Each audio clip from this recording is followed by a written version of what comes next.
तो कैसे हैं आप लोग?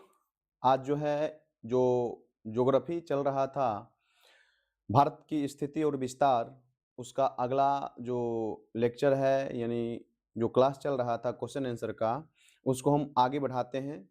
तो चलिए देखते हैं। तो क्वेश्चन इससे पहले जो हम लोग किए हैं कुल मिलाकर 101 क्वेश्चन कर चुके हैं और 101 क्वेश्चन को यदि आप लोग नहीं देखे हैं तो निश्चित रूप से जाकर पहले उसको देख लीजिए, क्योंकि जितना भी क्वेश्चन करवा रहे हैं इस क्वेश्चन वाले एपिसोड को ही यदि आप देख पा रहे हैं तो आपका पूरा रिवीजन हो जाएगा। तो चलिए देखते हैं। पहला क्वेश्चन की अगर बात किया जाए तो पहला क्वेश्चन है 102 नंबर क्वेश्चन है, विचार कीजिए। विचार क्या करना है तो देखिए, कथन एक में कहा गया है कि 82.5 डिग्री पूर्वी देशांतर रेखा भारत के 6 राज्य से होकर गुजरती है। अगर बात किया जाए 82.5 डिग्री पूर्वी देशांतर रेखा यानी 82.5 डिग्री पूर्वी देशांतर रेखा, 82.5 डिग्री पूर्वी देशांतर रेखा की अगर बात किया जाए यानी ईस्ट लिख देंगे, तो ये भारत के कुल 5 राज्य से होकर गुजरती है। भारत के कितने राज्य से होकर गुजरती है? 5 राज्य से होकर गुजरती है। जिसमें अगर राज्य की बात किया जाए तो देख लीजिएगा, थोड़ा सा दिखाते हैं 82.5 डिग्री पूर्वी देशांतर रेखा कौन कौन राज्य से होकर गुजरती है। तो एक गुजरती है यूपी से, एक यूपी से गुजरती है, एक एमपी से गुजरती है, उत्तर प्रदेश, मध्य प्रदेश, फिर छत्तीसगढ़ से, फिर ओडिशा से और आंध्र प्रदेश से होकर गुजरती है। यानी कुल मिलाकर यदि बात किया जाए तो इस प्रकार से 82.5 डिग्री पूर्वी देशांतर रेखा गुजरती है कौन? उत्तर प्रदेश से, मध्य प्रदेश से, छत्तीसगढ़ से, ओडिशा से और आंध्र प्रदेश से। यानी कुल मिलाकर अगर राज्य की बात किया जाए तो कितना राज्य से होकर गुजरती है? तो 5 राज्य से होकर गुजरती है, याद रखना है। कहिएगा 5 राज्य से, तो ये तो कथन आपका क्या हो गया? गलत हो गया। ये गलत कथन है, ये गलत हो गया। फिर दूसरी की अगर बात किया जाए तो दूसरा कथन है 82.5 डिग्री पूर्वी देशांतर रेखा और कर्क रेखा छत्तीसगढ़ राज्य में एक दूसरे को काटती है। तो अगर बात किया जाए 82.5 डिग्री पूर्वी देशांतर रेखा और कर्क रेखा की, यानी कर्क रेखा कहने का मतलब हुआ कि कर्क रेखा कहने का मतलब हो गया कि 23.5 डिग्री उत्तरी अक्षांश रेखा और 82.5 डिग्री पूर्वी देशांतर रेखा एक दूसरे को क्या छत्तीसगढ़ राज्य में काटती है। तो निश्चित रूप से ये एक दूसरे को छत्तीसगढ़ राज्य में क्या करती है? एक दूसरे को छत्तीसगढ़ राज्य में काटती है, याद रखना है। तो एक दूसरे को कहां काटती है? छत्तीसगढ़ राज्य में।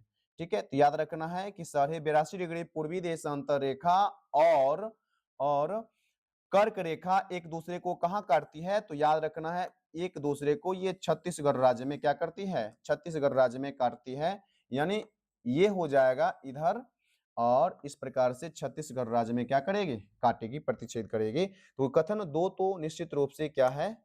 सही है। ठीक है, कथन 2 क्या है? सही है। आगे, क्षेत्रफल की दृष्टि से सबसे बड़ा राज्य राजस्थान है। निश्चित रूप से क्षेत्रफल की दृष्टि से सबसे बड़ा राज्य राजस्थान है और सबसे छोटा राज्य कौन सा है? गोवा है। सबसे छोटा राज्य कौन सा है? गोवा है। यानी कथन 2 भी क्या है? सही है। तो इसका उत्तर की अगर बात किया जाए तो 2 और 3 होगा, यानी ऑप्शन नंबर क्या हो जाएगा? सी हो जाएगा। ऑप्शन नंबर क्या हो जाएगा? सी हो जाएगा।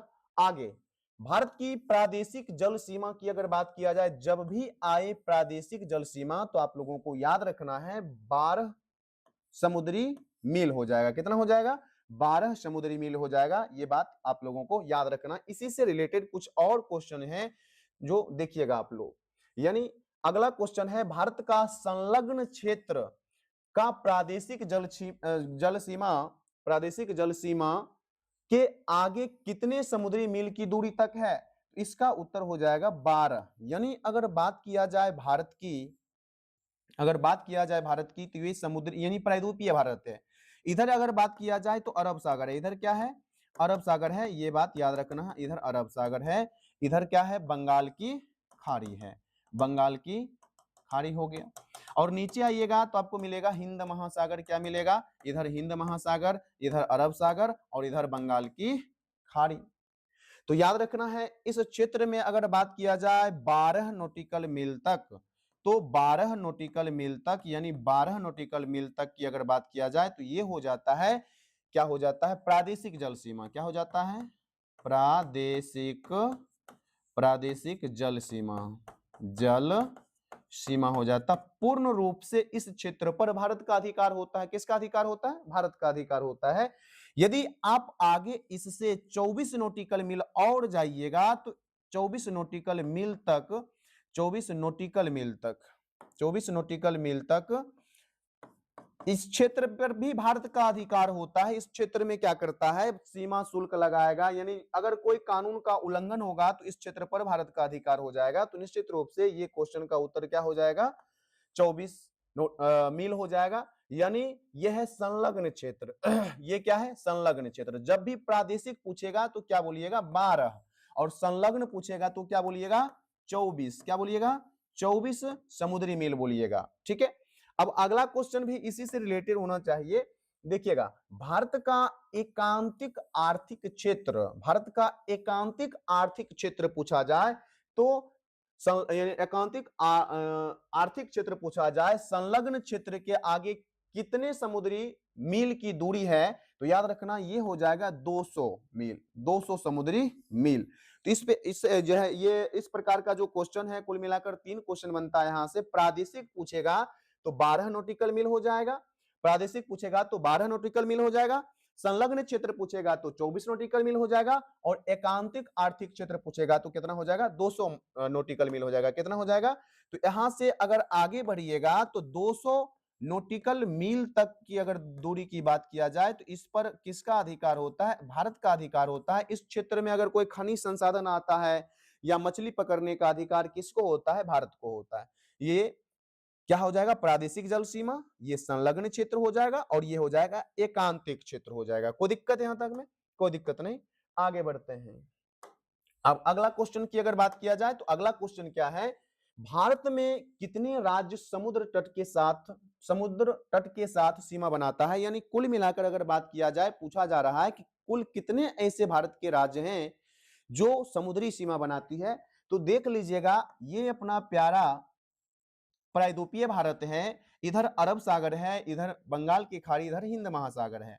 गुजरात की अगर बात किया जाए तो गुजरात एक सीमा बनाती है। अगर तटीय सीमा की अगर भारत की बात किया जाए तो तटीय सीमा भारत का चेंज हो चुका है, बदल चुका है। पहले कितना था? तो 6100 किलोमीटर मुख्य भूमि का था। अब बदलकर कितना हो चुका है? 11,098 किलोमीटर हो चुका है। याद रखना, 11,098 किलोमीटर हो चुका है। और तट क्या वो है भारत का? तो 2 तट है।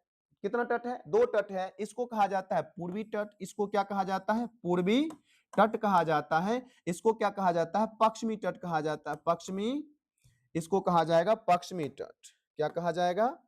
पश्चिमी तट। याद रखना है, यह है पश्चिमी तट। इसको सम्मिलित रूप से कहा जाता है मालाबार तट। इसको क्या कहा जाता है? मालाबार तट कहा जाता है। याद रखना है। इसको क्या कहा जाता है सम्मिलित रूप से? कोरोमंडल तट कहा जाता है। ठीक है, तो याद रखना है। तो इधर हो जाएगा आपका पहला राज्य जो हो जाएगा वो गुजरात हो जाएगा। क्या हो जाएगा? गुजरात हो जाएगा। दूसरा की अगर बात किया जाए तो महाराष्ट्र हो जाएगा। क्या हो जाएगा? महाराष्ट्र, महाराष्ट्र। तीसरा की अगर बात किया जाए तो सबसे छोटा तटीय सीमा वाला राज्य गुजरात, ये गोवा हो जाएगा। क्या हो जाएगा? गोवा हो जाएगा। फिर आगे बढ़िएगा तो कर्नाटक हो जाएगा, कर्नाटक, कर्नाटक। और आगे बढ़िएगा फिर तो हो जाएगा केरल, केरल हो जाएगा। तो कुल मिलाकर यदि बात किया जाए, गुजरात 1, महाराष्ट्र 2, गोवा 3, कर्नाटक 4 और केरल 5 हो जाएगा। ये तो पश्चिमी तट यानी मालाबार तट के साथ कुल 5 राज्य सीमा बनाया। फिर अगर पूर्वी तट यानी कोरोमंडल तट की अगर बात किया जाए तो इधर हो जाएगा पश्चिम बंगाल। क्या हो जाएगा? पश्चिम बंगाल, दीदी जी का राज्य। फिर आगे बढ़िएगा तो आगे आपको मिलेगा ओडिशा। क्या मिलेगा? ओडिशा मिलेगा, ओडिशा। फिर आगे बढ़िएगा आंध्र प्रदेश मिलेगा आपको। क्या मिलेगा? आंध्र प्रदेश। और फिर तमिलनाडु मिलेगा, तमिलनाडु। यानी 5 राज्य इधर हो गया, ये छठा हो गया, 7 हो गया, 8 हो गया, 9 हो गया। तो ये 9 राज्य ऐसे हैं जो भारत के साथ क्या बनाते हैं? तटीय सीमा बनाते हैं। अब कभी कभी इससे क्वेश्चन पूछा जाता है कि यहां से काफी फेमस क्वेश्चन बन जाता है कि ये 9 राज्य में सबसे ज्यादा लंबा तटीय सीमा कौन सा राज्य बनाता है? तो ध्यान रखिएगा, गुजरात बनाता है। कितना किलोमीटर? पहले बनाता था 1663 किलोमीटर। पहले कितना बनाता था? 1663 किलोमीटर। जबकि वर्तमान में इसकी सीमा को काफी अच्छा से मापा गया है, तो इसका जो है वो सीमा कितना हो गया, 2300। कितना, 2300 कुछ लगभग है, 2300 लगभग कुछ है। ठीक है, तो अब देख लीजिएगा, चूंकि हम बताए हुए हैं।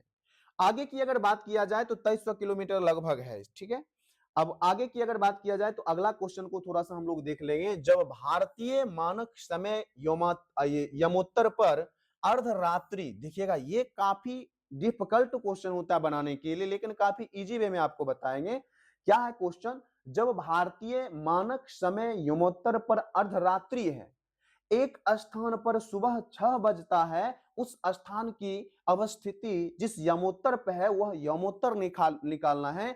यानी उस यमोत्तर पर, यानी कितना यमोत्तर पर सुबह का कितना बजेगा, 6 बजेगा। तो सबसे पहले क्वेश्चन क्या पूछा है कि भारतीय मानक समय यमोत्तर, यानी भारतीय मानक समय यमोत्तर की बात किया जाए, यानी कह रहा है IST, Indian standard standard time, यानी भारतीय मानक मानक समय रेखा, समय रेखा पर कह रहा है कितना बज रहा है, और है क्या, यानी भारतीय मानक समय रेखा क्या है, तो याद रखना है 82.5 डिग्री पूर्वी देशांतर रेखा। और यहां पर कितना बज रहा है, तो यहां पर बज रहा है अर्धरात्रि, कहने का मतलब रात का 12 बज रहा है, 12 बजे क्या है, रात है, क्या है, रात है। चलिए आगे बढ़ते हैं। अब कह रहा है कि एक स्थान पर सुबह का 6 बज रहा है, एक स्थान पर क्या बज रहा है, सुबह का 6 बज रहा है, सुबह का मार दिए, लीजिए मार दिए। तो एक स्थान पर सुबह का कितना बज रहा है, सुबह का बज रहा है 6। अब सुबह का 6 बजेगा तो निश्चित रूप से हम जाएंगे पूरब की ओर। कितना, किस ओर जाएंगे, पूरब की ओर, चूंकि ये 82.5 डिग्री पूर्वी देशांतर का रेखा है और सुबह का 6 बज रहा है, यानी कुल मिलाकर हम पूरब जाएंगे तो ही ना समय बढ़ेगा।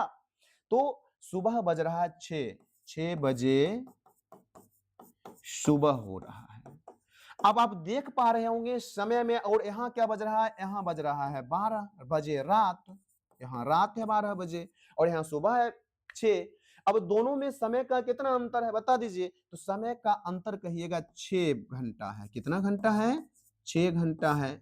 हम जानते हैं कि 1 घंटा में 15 देशांतर रेखा को, चूंकि 1 मिनट में, सॉरी 4 मिनट में 1 देशांतर रेखा को, तो 15 देशांतर रेखा को पार करने में 60 मिनट, यानी कितना, 1 घंटा। 1 घंटा में 15 देशांतर रेखा को पार करती है। देखिए नहीं समझे, ऐसे 360 जो है देशांतर को पार करने में 24 जो है घंटा लगता है, तो 1 घंटा को पार करने में 1 घंटा में कितना, 1 घंटा में तो 360 बटे कितना, 24, 24 कितना, 24 घंटा। तो कुल मिलाकर अगर बात किया जाए तो 15 देशांतर होगा। कितना देशांतर होगा, 15 देशांतर होगा। यानी 1 घंटा में 15 देशांतर, तो 6 घंटा में तो 6 गुना 15 देशांतर। कितना देशांतर, 15 देशांतर। यानी कुल मिलाकर 90 देशांतर कहां जाएंगे हम, पूरब की ओर जाएंगे। तो 82.5 से 90 देशांतर पूरब की ओर जाइएगा, तो 82.5 अब प्लस कितना, 90 देशांतर जाइएगा पूरब की ओर, तो निश्चित रूप से 5 5 10 के कितना हो जाएगा, 0, 2 1 3 हो जाएगा, 8 9 सॉरी, हाँ हाँ हाँ, यहाँ दशमलव कहाँ से आ गया, 90, 90 ही ना है जी, यहाँ 0 हो जाएगा।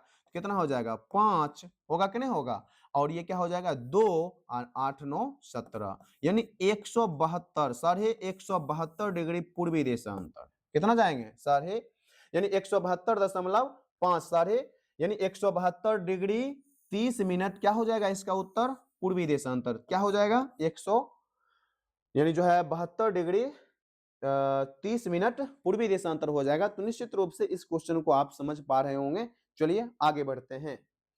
आगे क्या है, गुजरात के सबसे पश्चिमी गांव और अरुणाचल प्रदेश सबसे पश्चिमी गांव या बिंदु ले लीजिए सबसे पश्चिमी, तो गुजरात का क्या है, सर क्रीक है, सर क्रीक या गुहार मोती या गौर माता मान लेते हैं, यही है ना सबसे, भारत का सबसे पश्चिमी बिंदु है।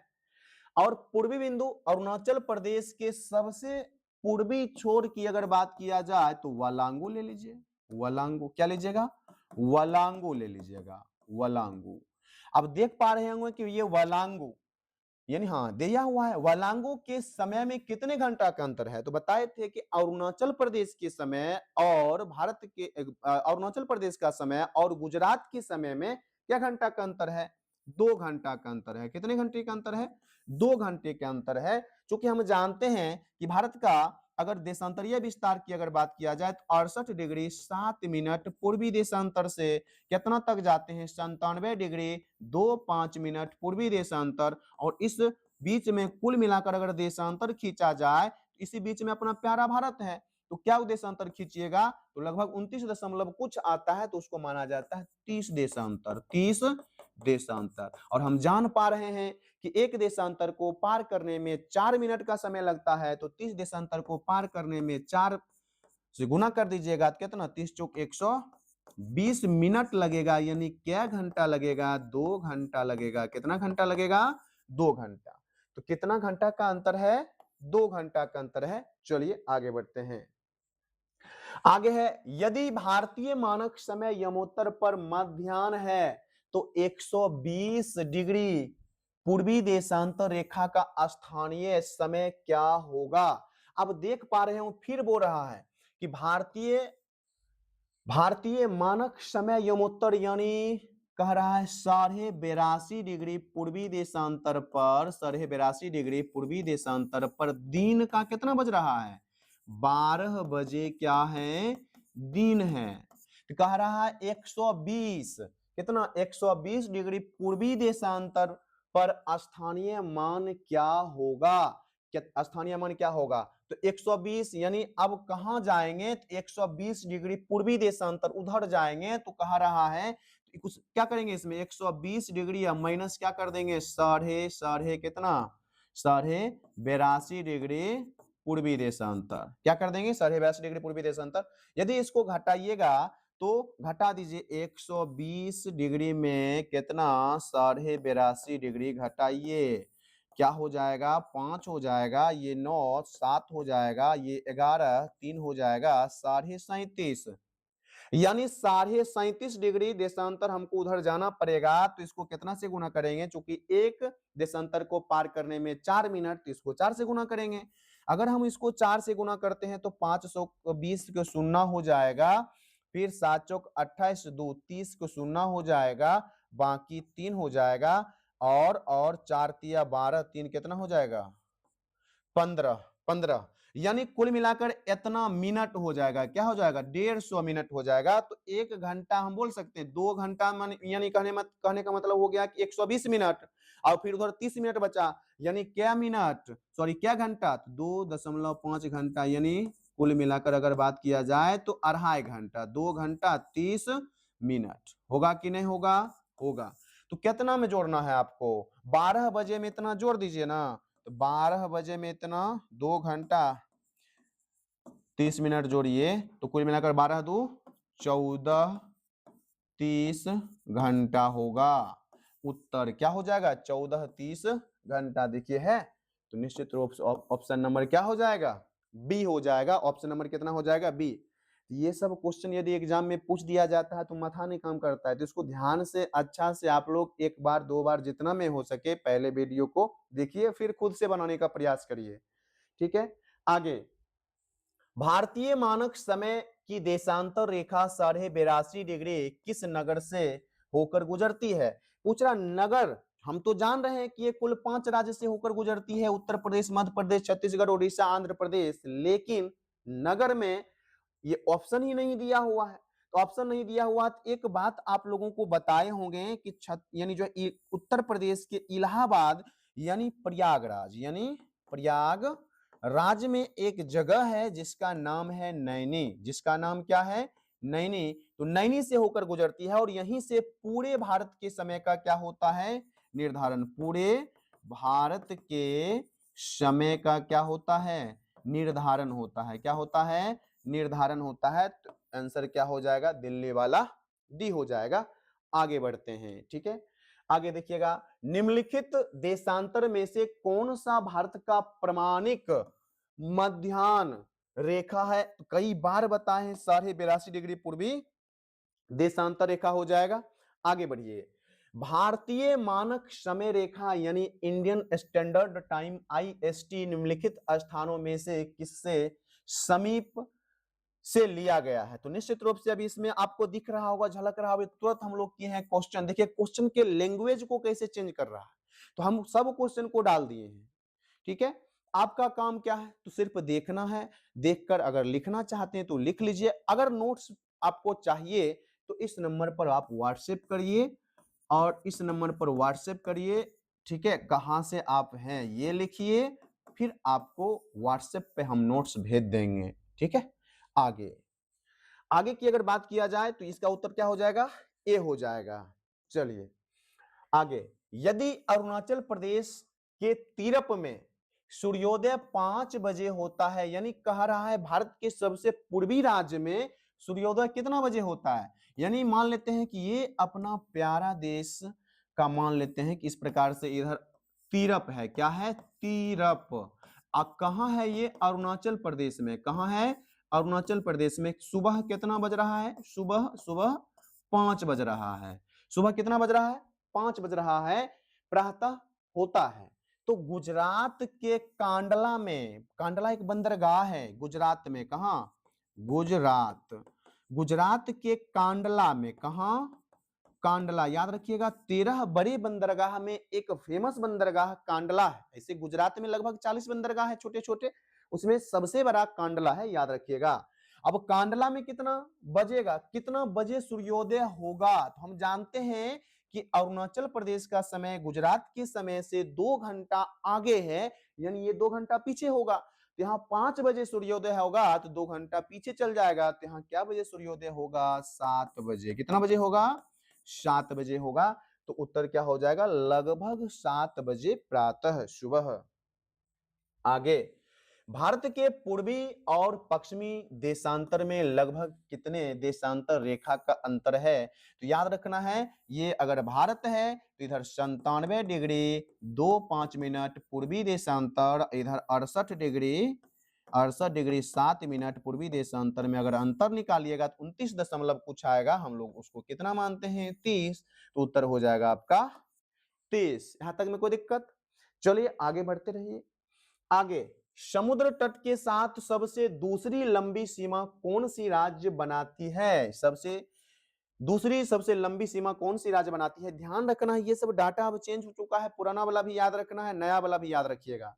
देखिएगा, पहले बनाती थी गुजरात, सबसे 1 नंबर में थी गुजरात, सबसे लंबी तटीय सीमा पहले के डाटा के अनुसार 6100 किलोमीटर। कितना, सॉरी सॉरी सॉरी सॉरी, पहले के डाटा के अनुसार 1663 किलोमीटर, जबकि वर्तमान के डाटा के अनुसार की अगर बात किया जाए तो 2340.6 किलोमीटर लगभग अभी बना रही है।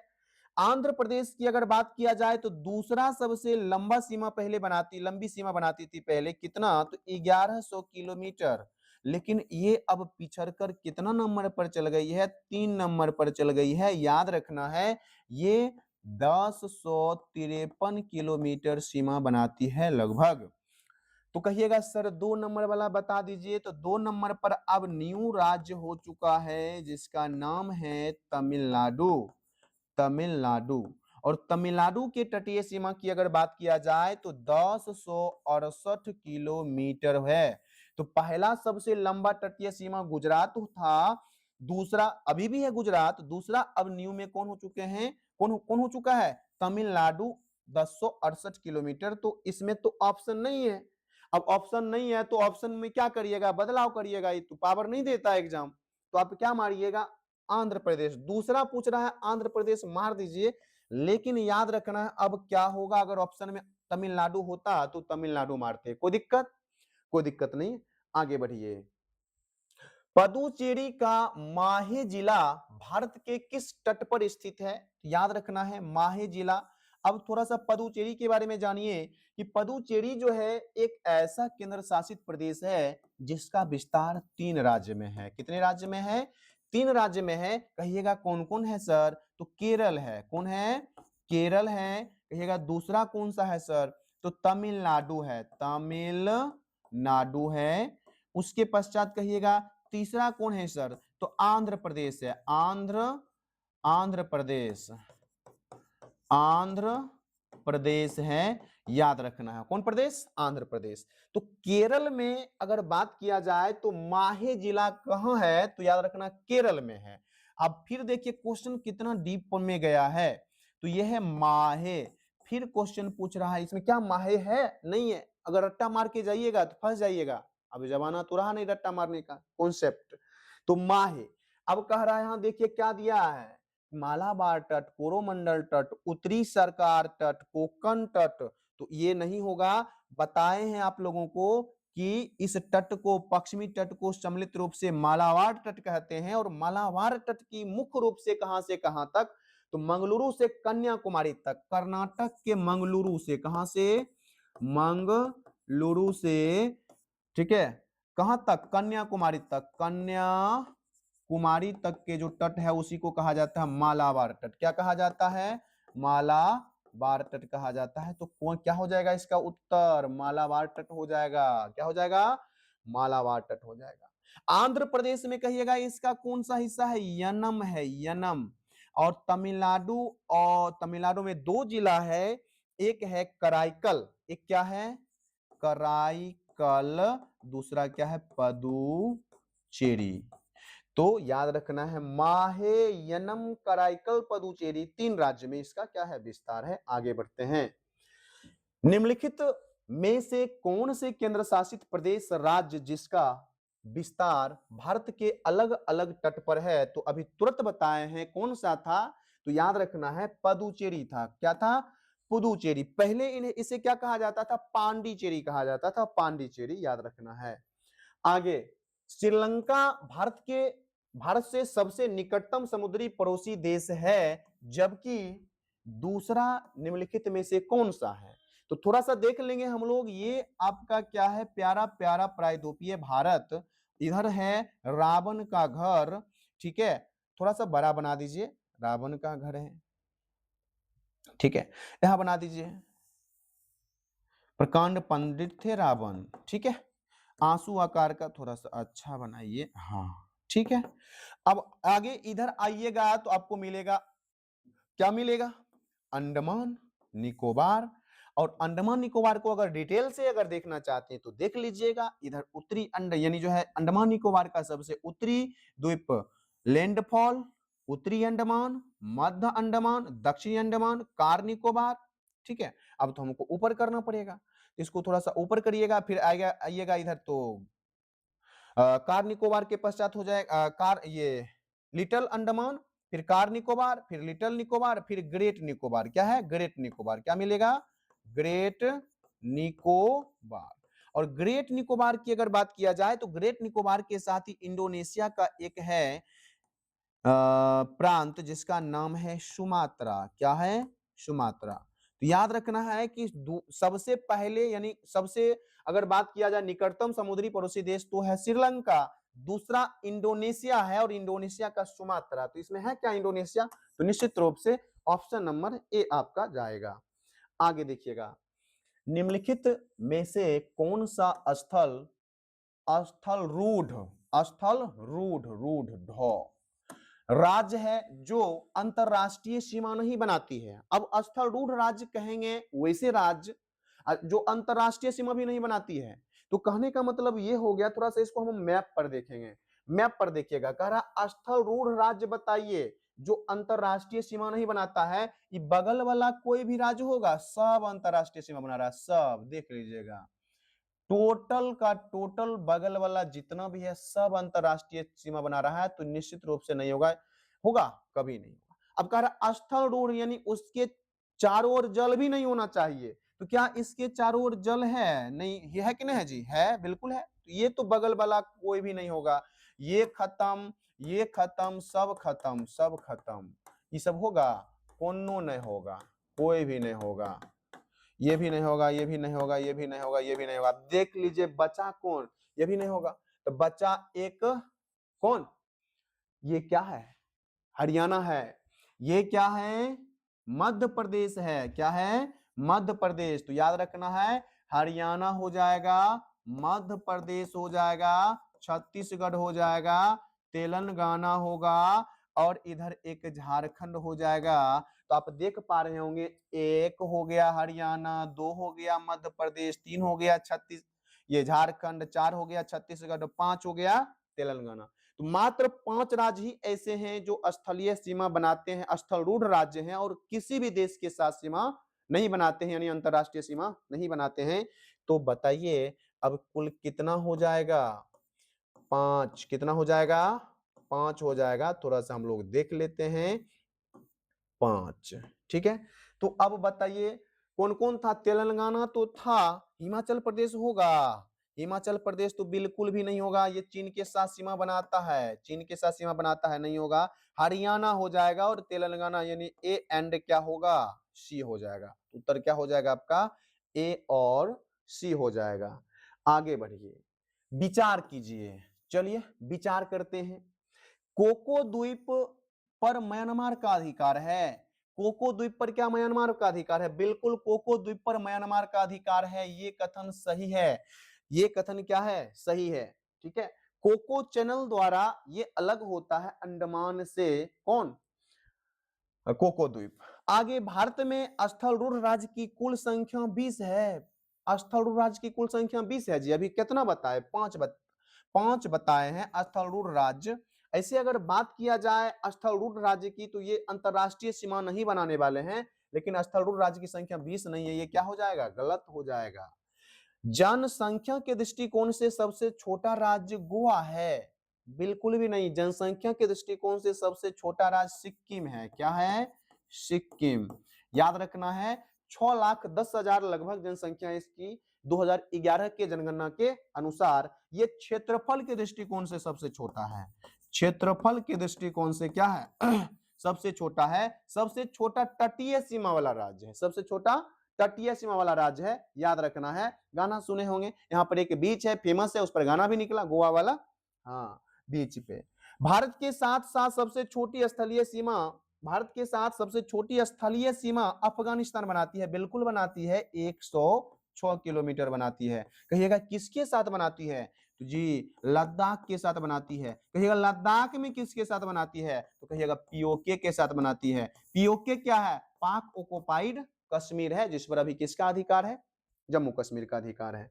तो अब बता दीजिए इसका उत्तर क्या हो जाएगा? तो ये तो बिल्कुल सही है, ये गलत है, ये भी गलत है, और ये क्या है? सही है। 1 और 4 कहीं है तो सी नंबर में 1 और 4 है। आगे बढ़े, आगे बढ़ते हैं। देखिएगा, राष्ट्रीय राजधानी क्षेत्र दिल्ली के अंतर्गत राजस्थान के निम्नलिखित में से कौन सा जिला आता है? अब एनसीआर की बात आया तो ऑपरेशन एनसीआर करते। एनसीआर जो है आप याद रखिएगा, एक संविधान संशोधन होता है, 69वां संविधान संशोधन 1992 ईस्वी को। कब होता है? 1992 ईस्वी को होता है 69वां संविधान संशोधन। और 69वां संविधान संशोधन 1992 के तहत जो है दिल्ली को क्या, किसको? दिल्ली को, दिल्ली के आसपास वाले क्षेत्र को इसमें जोड़ दिया गया। क्या किया गया? जोड़ दिया गया।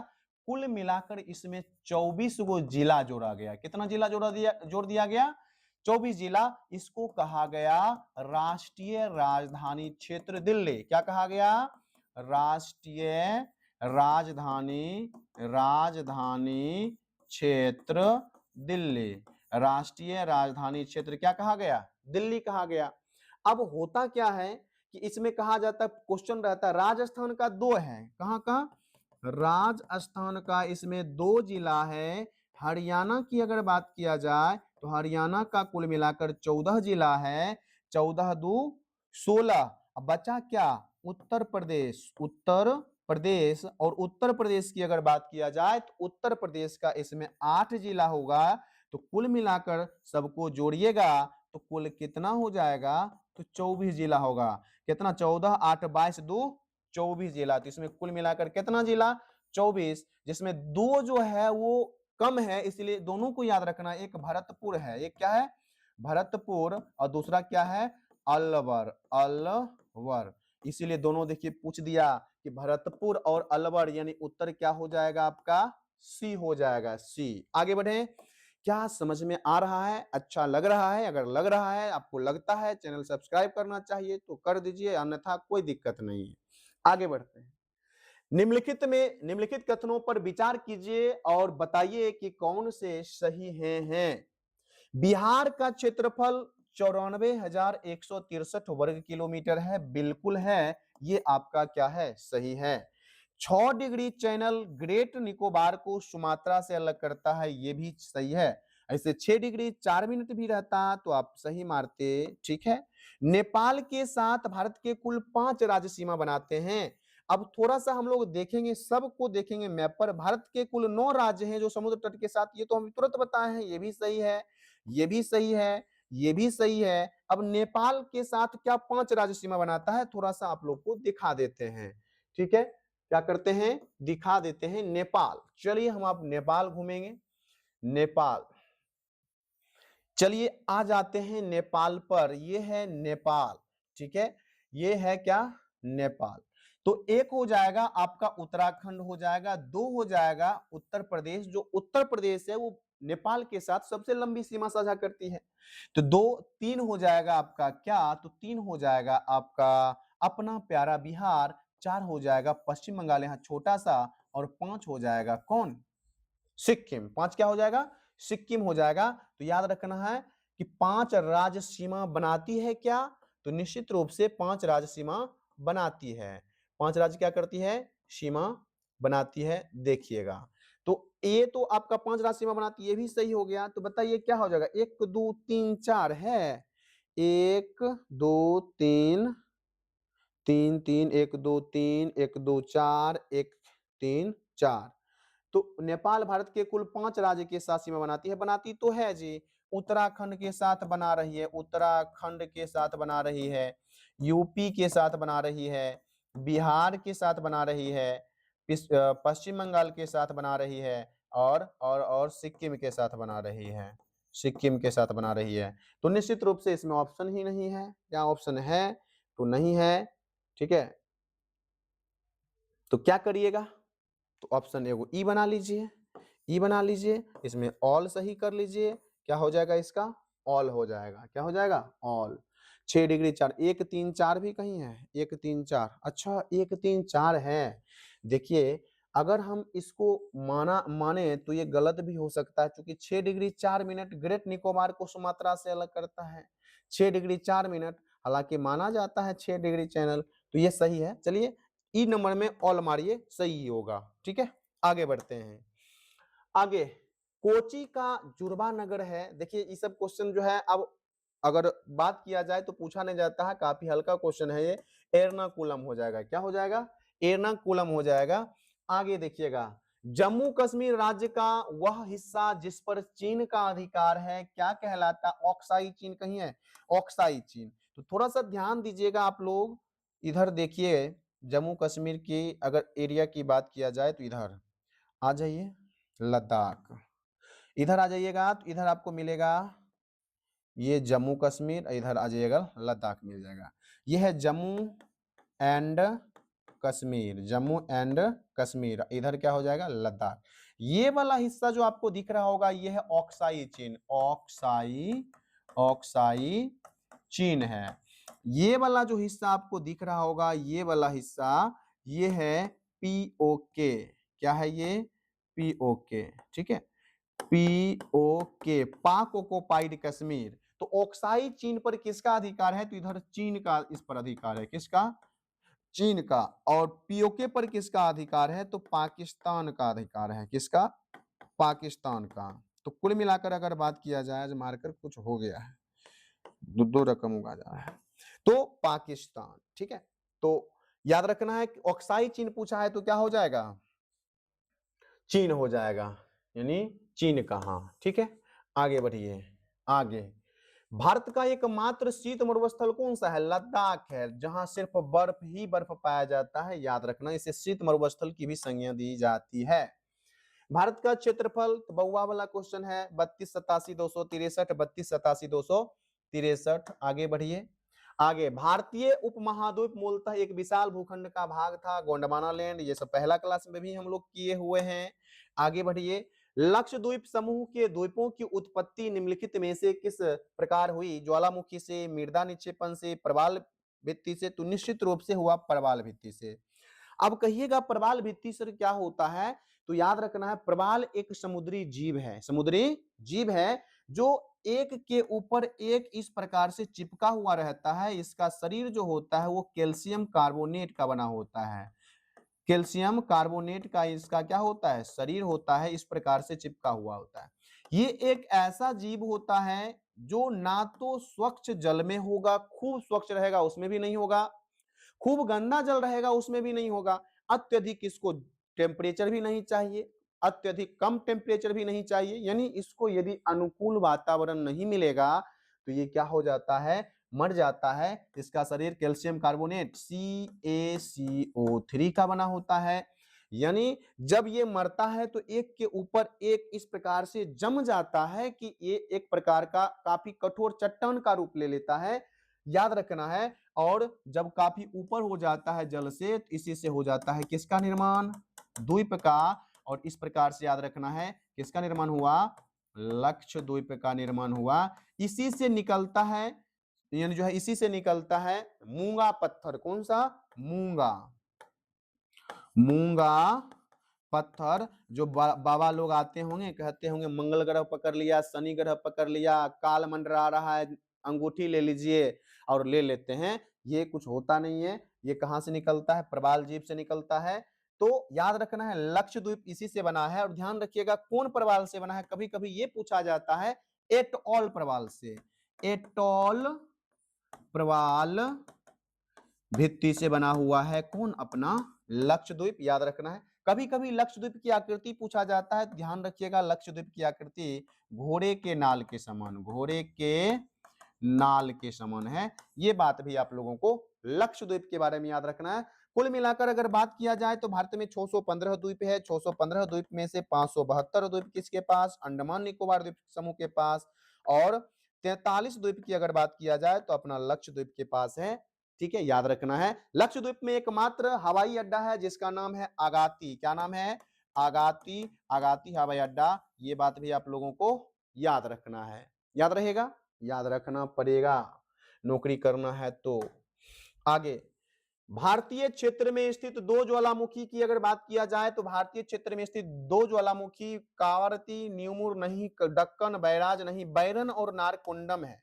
बैरन और नारकुंडम की अगर बात किया जाए तो ये अपना प्यारा भारत है। तो इधर अंडमान है, इधर निकोबार है, इस क्षेत्र में नारकुंडम है और इस क्षेत्र में बैरन है। अगर बात किया जाए बैरन की तो बैरन जो है भारत का एकमात्र सक्रिय ज्वालामुखी है। अगर नारकुंडम की बात किया जाए तो ये मृत या सुसुप्त या प्रसुप्त ज्वालामुखी है। तो याद रखना है बैरन इसका क्या हो जाएगा? उत्तर हो जाएगा। आगे न्यूमूर द्वीप कहाँ स्थित है जी? कहाँ स्थित है? तो न्यूमूर द्वीप बंगाल की खाड़ी में स्थित है। याद रखना है कहाँ है? बंगाल की खाड़ी में स्थित है। आगे स्वतंत्रता से पूर्व कौन सा भारतीय क्षेत्र काला पानी का सजा दिया जाता था? अंडमान निकोबार द्वीप समूह में। कहाँ दिया जाता था? अंडमान निकोबार द्वीप समूह में। तो ये सब रट्टा मार क्वेश्चन है, याद रखिएगा। इसमें क्या कॉन्सेप्ट देंगे आपको? कॉन्सेप्ट। चलिए दक्षिणी गंगोत्री क्या है? तो ये थोड़ा सा याद रखिएगा कि दक्षिणी गंगोत्री जो है, आप जानते होंगे कि भारत यानी विश्व में 7 महादेश है। कितना महादेश? 7 महादेश। उस 7 महादेश में अगर बात किया जाए तो जहां खाली बर्फ ही बर्फ है तो वो अंटार्कटिका महादेश है। क्या है? अंटार्कटिका महादेश। और उस महादेश को कहा जाता है वैज्ञानिकों के लिए समर्पित महादेश। क्या कहा जाता है? वैज्ञानिकों के लिए समर्पित महादेश। और उसी अंटार्कटिका महादेश में अनेक देश का शोध संस्थान है। उसमें अपने देश भारत का भी शोध संस्थान है जिसका नाम क्या है? दक्षिणी गंगोत्री। तो हम बोल सकते हैं कि अंटार्कटिका में स्थापित भारतीय वैज्ञानिक अनुसंधान केंद्र है, यानी दिल्ली वाला। डी हो जाएगा इसका उत्तर। वर्तमान में भारत के किस स्थान को सफेद पानी के नाम से भी जाना जाता है? तो सफेद पानी को कहा जाता है सियाचिन। क्या कहा जाता है? सियाचिन। तो ये बात आप लोगों को याद रखना है। सियाचिन ग्लेशियर है। सियाचिन क्या है? ग्लेशियर है, हिमनद है। याद रखना है आप लोग को। सियाचिन, बाल्टोरो, बियाफो, हिस्पर ये काराकोरम श्रेणी के अंतर्गत आने वाला जो है क्या है? हिमनद है। और काराकोरम श्रेणी को कृष्णागिरी कहा जाता है। याद रखना है। काराकोरम सबसे ऊंचा दर्रा भी भारत का है। याद रखना है। कहिएगा कौन श्रेणी? किस हिमालय में आता है ये काराकोरम? तो ट्रांस हिमालय में आता है। याद रखना है। आगे बढ़े। हैदराबाद का जोरबा नगर सिकंदराबाद है, एकदम पूरा भर भर कर ट्रेन जाता था एग्जाम में। क्या जी, आगे बढ़ते हैं। निम्नलिखित राज्य को क्षेत्रफल के अनुसार क्रम में सही से लिखें। तो मध्य प्रदेश, तो ये तो दूसरा है जी, ये क्या है, दूसरा। आंध्र प्रदेश, आंध्र प्रदेश की अगर बात किया जाए तो ये चौथा हो जाएगा, ठीक है। राजस्थान पहला हो जाएगा, महाराष्ट्र तीसरा हो जाएगा। तो यानी एक, अच्छा, कहने का मतलब हो गया तीन एक, तीन एक चार दो, तीन एक चार दो, तीन एक चार दो, यानी कहने का मतलब हुआ राजस्थान, मध्य प्रदेश, महाराष्ट्र और आंध्र प्रदेश। चलिए आगे बढ़ते हैं, ये सब बताए हुए हैं, आप लोग रिवीजन करिए, पीछे वाला वीडियो देखिए और तब ये क्वेश्चन बनाइए, तो फटाफट मजा आ जाएगा आप लोगों को। भारत के किस भाग में बैरन ज्वालामुखी द्वीप है, ये भी अभी मैप पर बताए हैं, अंडमान निकोबार, अंडमान द्वीप समूह, अच्छा निकोबार द्वीप समूह, अंडमान द्वीप समूह होगा, ठीक है, अंडमान में बताए थे अभी, ठीक है। आगे क्षेत्रफल के क्रम में भारत के 3 बड़े राज्य तो अभी तुरंत बताए हैं, राजस्थान, मध्य प्रदेश, महाराष्ट्र हो जाएगा, राजस्थान, मध्य प्रदेश, महाराष्ट्र हो जाएगा। आगे वर्ष 1953 में जब आंध्र प्रदेश राज्य एक अलग राज्य बना, तब 1953 डेट याद रखिएगा, 1 अक्टूबर को बना था। काफी मशक्कत करना पड़ा था। पोत्ती श्री रामुल्लू कुल मिलाकर 58-59 दिन तक आमरण अनशन किए थे, यानी खाना पीना खाए बगैर रहे कि हमें आंध्र प्रदेश राज्य चाहिए ही चाहिए भाषा आधार पर। अंततः बेचारा का क्या हो गया, मृत्यु हो गया। और मृत्यु होने के पश्चात उस समय पंडित जवाहरलाल नेहरू जो थे वो प्रधानमंत्री और डॉक्टर राजेंद्र प्रसाद क्या थे, राष्ट्रपति थे। और उस समय भयावह स्थिति हो चुका था, काफी दयनीय स्थिति हो चुका था, काफी बड़ा आंदोलन होने वाला था और इसीलिए आंध्र प्रदेश राज्य का गठन करना पड़ा था। भाषाई आधार पर गठित पहला राज्य था, ठीक है। इसकी राजधानी उस समय क्या थी, तो उसकी राजधानी उस समय कुरनूल हुआ करती थी। क्या हुआ करती थी, कुरनूल हुआ करती थी, याद रखना आप लोगों को। राष्ट्रीय राजधानी क्षेत्र में सम्मिलित नहीं है, हरियाणा का बिल्कुल है, हरियाणा का क्या है, 14 गो है, पंजाब का, राजस्थान का 2 है, उत्तर प्रदेश का 8 है। तो कुल मिलाकर अगर बात किया जाए तो पंजाब का नहीं है, इसका उत्तर क्या हो जाएगा, पंजाब हो जाएगा। आगे देश के किस प्रदेश में सबसे अधिक जिले हैं, उत्तर प्रदेश में है। और अब आप लोगों को कमेंट करके बताना है कि उत्तर प्रदेश में कितना जिला है। यदि आपको ये क्लास अच्छा लगा, यदि आप कुछ सीखे हैं हमसे, तो निश्चित रूप से आपका क्या फर्ज बनता है, तो कम से कम लाइक शेयर सब्सक्राइब जरूर करिए, अपने दोस्तों को भी बताइए। क्या आपको अच्छा लगा पढ़ाई कि नहीं लगा, कमेंट के माध्यम से बताइए। तब तक के लिए मिलते हैं अगले क्लास में, गुड नाइट, मिलते हैं।